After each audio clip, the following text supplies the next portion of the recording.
Bonjour à tous et bienvenue dans cette petite vidéo. Donc aujourd'hui nous allons parler des catégories et des tags. Les catégories, ce sont des éléments qui vont nous permettre de baliser en fait nos différents articles. Donc, et puis les tags, c'est-à-dire étiquettes, vont nous permettre de donner peut-être un petit indice sur le type de sujet que va aborder l'article en question. Lorsqu'on va rédiger un article, par exemple, si c'est un article de société, on peut mettre comme catégorie société. Au niveau des articles, les articles sont comme des publications que nous allons rédiger. Nous allons rédiger des publications, on les appelle des articles. Et en fonction de la catégorie, c'est-à-dire du type d'article, on va dire que tel article est au niveau de la catégorie technologie, tel article au niveau de la catégorie des langages de programmation.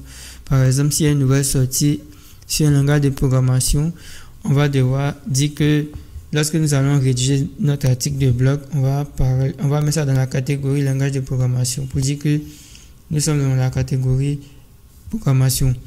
Et si on veut parler peut-être du CMS de WordPress, peut-être on va créer une catégorie CMS. Et là, on va parler de tout ce que est CMS, WordPress, PrestaShop, Joomla et ainsi de suite. Voilà. Donc, comment créer une catégorie?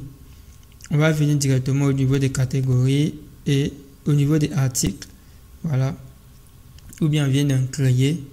Bon, si on vient d'en créer, on ne pourra pas avoir catégorie. Donc, on va venir au niveau du tableau de bord de WordPress, dans article, on va cliquer sur catégorie. Voilà. Et on va créer une nouvelle catégorie. Donc là, je vais lui donner un nom. Je vais mettre société.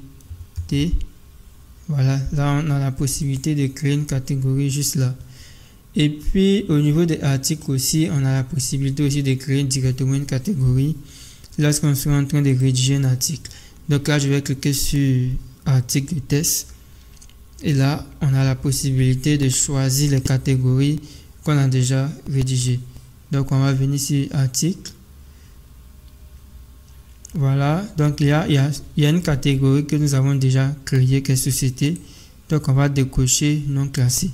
Maintenant, supposons qu'il y a une catégorie que j'aimerais ajouter qui n'existe pas. Je peux cliquer directement sur ajouter une nouvelle catégorie, ajouter une catégorie. Et je vais mettre la nouvelle catégorie que je veux renseigner. Bon, là on va mettre langage de programmation. Et lorsque je vais cliquer sur ajouter une catégorie, là la catégorie va s'ajouter et va se sélectionner automatiquement. Là je peux enregistrer l'article.